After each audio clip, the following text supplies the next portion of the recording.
Dominus lacrimosam.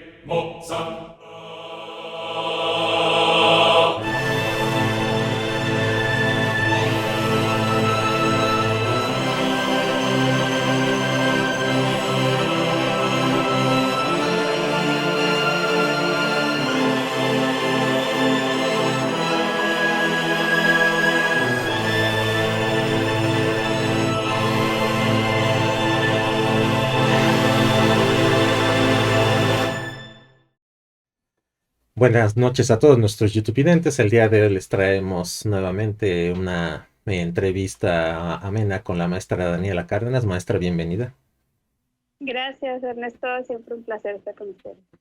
Muchas gracias, maestra. Y bueno, este programa pues surge como una actualización, ¿no? Ya habíamos hablado de que primero se venía la guerra en Ucrania y luego pues parecía que ya se distensaba y ahora parece que otra vez, pero ya entran como cosas más complejas de que Estados Unidos ya anunciaba que hoy iba a ser la invasión, sus aliados empezaron a sacar a sus ciudadanos o al menos anunciar que sus ciudadanos salieran de Ucrania o al menos de las ciudades fronterizas con Rusia.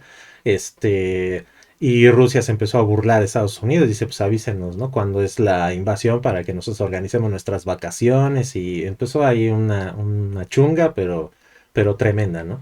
Y agregando un dato, maestra, para que también nos comente de esto, agregando el dato de que el canciller de México, Marcelo Ebrard, evacuó de la ciudad de Kiev, ¿no? A 32 o 36 familias, no me acuerdo, y esto pues parece que tiene alguna significación con respecto a la posición de Estados Unidos con respecto a este conflicto, ¿no? Que si va a ser un conflicto fuerte, pues cualquier cosilla así, pues es muy delicada, ¿no? Entonces, maestra, platíquenos ahora sí que en qué va esta situación para que lo podamos ir comprendiendo y México qué señales está mostrando dentro de todo este conflicto. Adelante, maestra, por favor. Gracias, Ernesto. Pues fíjate, exacto, dando las actualizaciones, yo creo que mucha gente ya debe estar al tanto y si no, bueno, los ponemos al tanto. Efectivamente, el presidente Biden anunció que el día de ayer, 16 de febrero, 16. fue que se iba a realizar la invasión por parte de Rusia a Bueno, Ucrania e sí. incluso se dice que algún, algún servidor público había anunciado que incluso la hora exacta a la cual se iba a dar esta invasión, que era a las 4 de la mañana Sí. de ese día. Y bueno, justamente el día de hoy, pues la administración Biden fue el hazmerreír de todos los medios de comunicación, Sí. en especial los medios no alineados con Occidente, porque finalmente Putin pues aprovechó el momento, como tú mencionas, fue un momento jocoso dentro de lo tenso de la situación donde él finalmente mencionó eso, ¿no? Que pues como podían ver, pues él realmente nunca tuvo ni planes de invasión, ni nunca sucedió nada, y que bueno, si ellos saben más de la política de Rusia que el mismo Putin, pues que por lo menos le den a la agenda con anticipación para hacer Sí, sus para adaptar planes. sus itinerarios, ¿no? Y bueno, esto sí termina finalmente en una situación un poco cómica. Sabemos que Putin es muy afecto a este tipo de comentarios y bueno, fue curioso justamente porque bueno, finalmente todavía el día un día anterior, varios países como por ejemplo España, Gran Bretaña, Canadá, Estados Unidos y mencionaron o hicieron un llamado a sus ciudadanos que vivían en Ucrania, concretamente en la zona donde se consideraba que podía ser susceptible de ser atacada por las fuerzas rusas, que salieran en la medida de lo posible del país. Y bueno, como nota al calce curiosa, pues sale hoy la noticia de que el canciller Marcelo Ebrard pues de alguna manera dando, como él menciona, seguimiento a la solicitud de 32 familias mexicanas que habitaban en Kiev, hicieron una solicitud al consulado de México en este país y bueno, pues fue atendido este llamado mediante un desalojo de estas familias, donde se les llevó en autobús al sur del país, se ha mencionado, ¿no? Y bueno, hablando de como tú decías, al respecto de si se tensa o se distensa la guerra, Putin hizo un comentario muy interesante porque, en primer lugar, pues se nota impresionante la verdadera actividad que estaba teniendo el presidente Vladimir Putin ese mismo día, y que no fue otra que recibió al presidente Jair Bolsonaro de Brasil. Entonces no podía ser más interesante este cambio en la jugada internacional. Cuando justamente se plantea una posible escenario de invasión por parte de Rusia, en realidad el presidente se está encontrando con Jair Bolsonaro justamente para tratar temas de seguridad, tratar temas de compra de posible compra de aviones y material aeroespacial, intercambio tecnológico, que es muy interesante, y compra por parte de Brasil de fertilizantes rusos, entre otras cosas, ¿no? Pero sobre todo lo que se plantea, como lo dice el mismo Vladimir Putin, es una comunión de intereses entre estas dos potencias, ¿no? Esto los acerca, según lo comentó él, y bueno, hacían muchos comentaristas la llamada o la curiosa, digamos, el trato tan cercano que ofreció Vladimir Putin a Brasil cuando los días anteriores que había recibido tanto al ministro de Exteriores alemán como al presidente Macron, perdón, al primer ministro de alemán, y al presidente Macron de Francia, que los había puesto intencionalmente a 4 metros de distancia en esa mesa enorme, porque no quisieron someterse a la prueba de PCR. Y cuando recibe a Jair Bolsonaro, no solamente le estrecha la mano, sino que también hace mencionado, menciona los pilares en común que tienen ambas potencias, ¿no? Esto se inserta en un momento muy interesante en donde, justamente dada la alta tensión entre Estados Unidos y Rusia, dos potencias de Sudamérica, ya habíamos comentado que Argentina también días atrás se había reunido con el presidente Vladimir Putin y con Xi Jinping, e incluso hace una operación relámpago donde China se instala el fin de semana pasado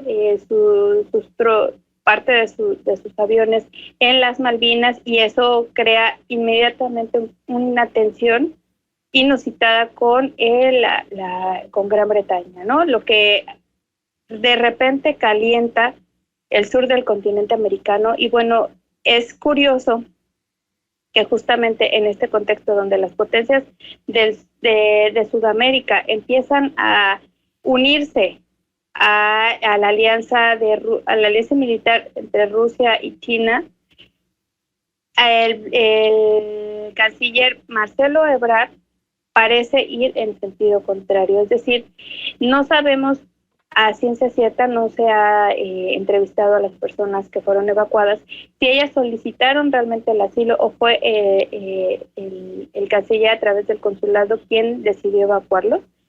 Públicamente el canciller dice que fue a petición de las familias, pero se nota, o es muy interesante, que parece una acción coordinada justamente entre los países que conforman la nueva alianza militar relacionada al AUKUS, es decir, a esta alianza que no tiene que es paralela a la OTAN y que deja por fuera otro tipo de alianzas militares como puede ser la OTAN. Y en este sentido, México, en una acción extraña, se suma a esa acción, a esa alineación frente a una posible invasión por parte de Rusia, cuando curiosamente se menciona que ese 16 de febrero pues, en Kiev, que es la capital ucraniana, se celebra el Día de la Reunificación, es decir, un Día Nacional de Ucrania, y algunos youtubers mexicanos son entrevistados en donde se les pregunta acerca de si ellos creyeron que era necesario evacuarse de la ciudad, y ellos mencionan que por el contrario, que justamente es porque en el ambiente había una gran alegría, o digamos espíritu de tranquilidad por la celebración, que realmente nunca pensaron en hacerlo. Entonces esto crea una cierta desazón con respecto a lo que pasó con estas 32 familias y la acción de Ebrard, como ya habíamos mencionado en videos anteriores, donde se nota que de alguna manera el canciller tiene una línea muy cercana a los intereses de Washington. No podemos hablar todavía en si realmente es una acción coordinada con el gobierno de México o si es una iniciativa por parte suya o si efectivamente, como comentábamos fuera del aire, se trata de una acción que entra dentro del programa coordinado de facilitar a las personas que quieren regresar a México y volver al país, de dejar de ser migrantes, que hay unos fondos destinados a ello, o si realmente fue una iniciativa personal de Ebrard para de alguna manera posicionarse como un candidato ideal frente al gobierno de Estados Unidos con respecto a la carrera por la presidencia que ahorita están en la cual está inserto él y otros miembros de Morena, que ya se han destapado o se han autodestapado como interesados en correr por la carrera presidencial. En ese sentido, estamos viendo como diagnóstico, lo ha mencionado Vladimir Putin, que él no va a invadir Ucrania, que no está dentro de sus intereses, a menos que fuera como último recurso en consideración como una posible autodefensa, pero que definitivamente no va a caer en los errores ni de Yeltsin ni Gorbachev de ceder a las presiones de Washington, y él se va a permanecer incólume mientras China se prepara también para hacer su aparición militar en el continente americano, donde jamás en la vida se les pudo haber ocurrido ni a Estados Unidos ni a Gran Bretaña que pudiera hacer su aparición. Esto es interesante porque ya Andrés Manuel había hablado desde el inicio de su gobierno como que su proyecto era el funcionar como un gobierno pivote para que todo el continente americano se uniera en una sola integración comercial como bloque continental. No sabemos hasta qué punto este bloque comercial había alguna intencionalidad de que se volviera un bloque militar también. Pero como ya vimos, frente a las posibles amenazas de golpe de Estado que ha estado reportando al interior de Brasil y Argentina, y que por tanto ellos se han visto o han creído verse en la necesidad de volcarse hacia estas grandes potencias, bueno, podemos empezar a sospechar que próximamente pudiera haber un corte, es decir, una decisión entre Sudamérica y Norteamérica en cuanto a posibles alianzas militares, no solamente frente al conflicto ucraniano, sino también posiblemente con los conflictos que pueden llegar a desarrollarse en el Pacífico, cuando eventualmente cerca del año 2024 se dé la posible reintegración de Taiwán al territorio chino, así como la de Hong Kong.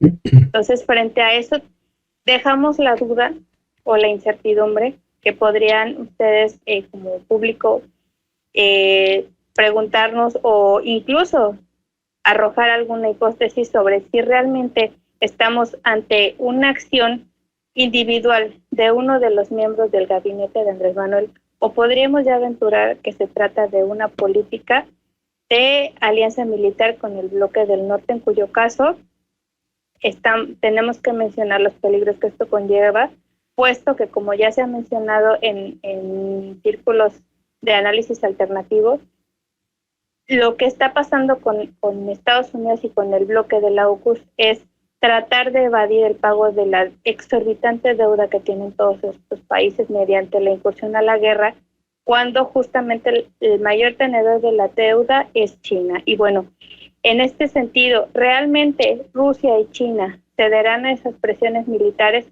o por el contrario, tratarán de seguir manteniéndose firmes y evitar las provocaciones para así obligar a estos países a que paguen su deuda? Hacia eso estamos viendo que se perfila posiblemente, no sabemos si en los próximos meses, pero sí seguramente en los próximos años, cómo se desenvuelvan probablemente la serie de eventos que estamos ya de una vez atestiguando. Y bueno, en ese sentido, por lo menos de parte de Rusia y de China, no se cree plausible que ellos puedan ser los agresores. Desgraciadamente, tras este evento fallido, es claramente notorio que los que realmente necesitan una guerra en donde sea y lo más pronto posible son Estados Unidos y por supuesto Gran Bretaña y todos sus aliados. Así es, maestra. Y al respecto me gustaría un poquito ampliando este tema. Por supuesto que este tema va a dar para muchos programas, ¿no? Para no hacer mucho muy largo este programa, solamente me gustaría preguntar una cosa. Digamos que en esto que nos comentaba en un video anterior de que, digamos, Rusia y China ya estaban deslindando digamos,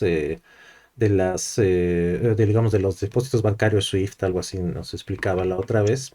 Sí. Ese tipo de eventos, digamos, tienen que ver con la guerra, o sea, precipitan la necesidad de Estados Unidos de hacer eso, en el sentido de que debiliten sus posibilidades de pago, ya no digamos de la deuda, es impagable, sino de intereses de la deuda. Tendrá, digamos, una influencia directa en que Estados Unidos ya le urja el conflicto. Pues es interesante tu pregunta porque no es que Rusia y China se vayan afectados, al contrario, es para no verse afectados que ellos crean esta alianza alternativa al sistema SWIFT. Es decir, al ellos salirse del sistema del dólar y hacer una alianza monetaria, digamos, de intercambio monetario entre ellos mismos, ellos no solamente pueden evitar las sanciones por parte de las naciones que forman el bloque occidental, sino que ellos pueden incluso crear su propia, digamos, mercado común, ya no solamente con los países que se han integrado, en este caso, a la ruta de la seda por parte de China, sino, por ejemplo, estas nuevas naciones latinoamericanas que están endeudadas hasta Hasta lo la impagable. coronilla, pueden inmediatamente cambiar digamos, sus condiciones de presión interna al poder recibir, de alguna manera, poder hacer intercambios de productos si en el caso de ellos fallar en el pago a entrar en default con respecto a su deuda, podrían todavía ser acreedores a ayuda humanitaria o a tratos preferenciales para sus productos al ser vendidos a estas nuevas potencias, al evadir el sistema dólar. Por otro lado, lo que sí implicaría un peligro no tanto para Rusia y China, sino para los países occidentales que todavía siguen teniendo al dólar como su moneda fiduciaria, es que eventualmente, si no se reestructura la deuda, todas las economías van a caer en efecto dominó. Y van a caer justamente porque todas las economías occidentales están en poder de estos grupos financieros transnacionales que, como ha pasado con otros países, son fondos buitre a los que no les va a importar y ni van a tener ninguna consideración, incluso con las grandes potencias. Eso es lo que no se ha dicho en otros foros. ¿Cuál es el peligro real de que los países o estas potencias entren en default? Que no solamente crearán un efecto dominó con todas las potencias emergentes que están a su alrededor, sino que ellos mismos podrían inmediatamente requerir la ayuda asistencial de estas potencias que ahora están rechazando. Y entonces estas potencias inmediatamente tener una preeminencia financiera, en cuyo caso el bloque occidental empezaría realmente a considerarse como un nuevo tercer mundo. Ese cambio en el estilo de vida de las potencias occidentales sería un golpe mortal, no solamente a su economía, sino a su propia esencia o su propia, digamos, su propio ego como naciones, ¿no? El haberse visto durante tanto tiempo como países que son el eje y volverse de repente a la periferia puede suscitar crisis internas gravísimas como la que ya se suscita al interior de Estados Unidos, por ejemplo, donde ahorita la división es tal que ya se empieza a mencionar que la administración Biden es la más impopular de toda la historia norteamericana. Y bueno, ¿esto qué puede acarrear? No solamente que el presidente Trump pueda ganar las elecciones, sino que pudiera ser que ni siquiera la administración Biden llegue a completar su periodo y pudiera acelerarse un proceso de guerra civil.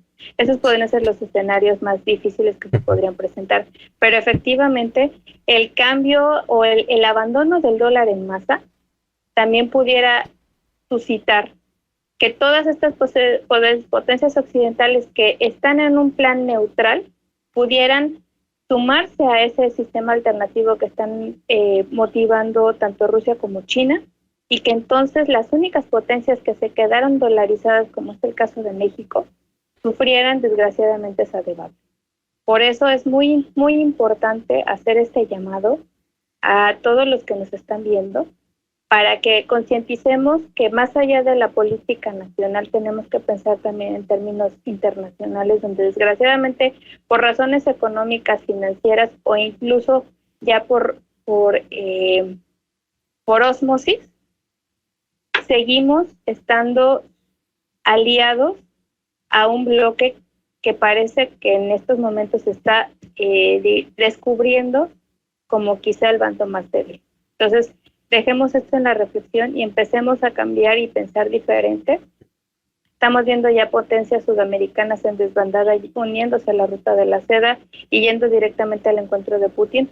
Recordemos que seguimos siendo un país neutral, esperemos que sigamos siendo así y que no nos veamos forzados a entrar a una serie de conflictos innecesarios por nuestra parte y donde solamente podríamos perder lo poco que hemos ganado hasta ahora. Exactamente. Pues sí, maestra, pues muchas gracias por su opinión. Creo que nos queda, por supuesto, para dar seguimiento de los siguientes programas de qué puede intentar, por ejemplo, Estados Unidos para seguir provocando, ¿no? Para tratar de hacer que salga Rusia, digamos, de sus cuarteles, que obviamente ellos están listos por cualquier cosa. Qué cosas obviamente van a pensar mucho para evitarlo, que bueno, de alguna manera ya lo estamos viendo, ¿no? Lo toman a burla, es decir, prefieren una distensión en ese sentido para desacreditar toda la propaganda, ¿no? A lo mejor quieren provocar, a lo mejor que la gente percibamos, ¿no? Que los ucranianos están histéricos, así a punto de ser invadidos, ¿no? O bueno, en neurosis, ¿no? Y probablemente pues ni siquiera estén muy preocupados los ucranianos, ¿no? A lo mejor realmente no ven ellos que vayan a ser invadidos. Y bueno, nos queda, digamos, como reflexión eso, ¿no? Ya iremos viendo en los siguientes programas qué provocaciones, ¿no? Qué chispitas va a arrojar, digamos, Estados Unidos para que se provoque esa guerra, porque están invirtiendo mucho dinero en sus medios masivos, como para que no se haga nada, ¿no? Y seguramente en sus movimientos militares, ¿no? Pero bueno, ya seguiremos viendo. Maestra, ¿algo que quiera agregar antes de despedir el programa, por favor? Pues cerrar con la idea que planteas, yo creo que es muy interesante ahorita que por fin se puso en evidencia que realmente los que buscan la guerra es el bloque de la AUKUS. Ya quedó clarísimo que ni China ni Rusia están buscando activamente una guerra. Sin embargo, tienen todas las de ganar en el caso de que tuvieran que defenderse. Entonces, vuelvo y reitero el llamado a México a que reflexionemos acerca de que incluso en un momento en el primer momento, Rusia mencionó y China incluso también comentó que en un posible conflicto militar contra Estados Unidos, Rusia y China podrían entrar al quite y defender nuestras fronteras e incluso podrían, digamos, ofrecer asistencia tecnológica al respecto. No olvidemos que nuestro aliado no necesariamente tiene que ser nuestro aliado conjunto. Tenemos el caso de Irán frente a Rusia, tenemos el caso de muchas potencias que están enfrentadas, el mismo Israel está rodeado de enemigos, no podemos seguir en la mentalidad de que somos débiles frente a Goliat, cuando realmente países como Israel, países como Siria lo han demostrado. Realmente cuando hay una fuerte conciencia nacional y cuando realmente se quiere tener una independencia, se puede lograr. Es dura, es difícil, pero también habría que plantearse si no es este momento de crisis que está viviendo Estados Unidos al interior de su propia hegemonía e incluso la crisis que están viviendo los mismos países europeos, no podría ser el momento clave donde como americanos podríamos plantearnos ese escenario ideal donde nosotros podríamos plantearnos un destino independiente o por lo menos una unión entre estados latinoamericanos que nos permitiera hacer frente a las naciones del norte y crear un mercado común donde ya no tengamos que ser simples frijoleros y proveedores de materias primas, y podríamos nosotros también tener nuestro desarrollo como ha tenido el sureste asiático, el este de Europa, etcétera. Exactamente. Pues sí, muy buena reflexión, maestra. Y pues nos queda para meditar de aquí a nuestro siguiente programa.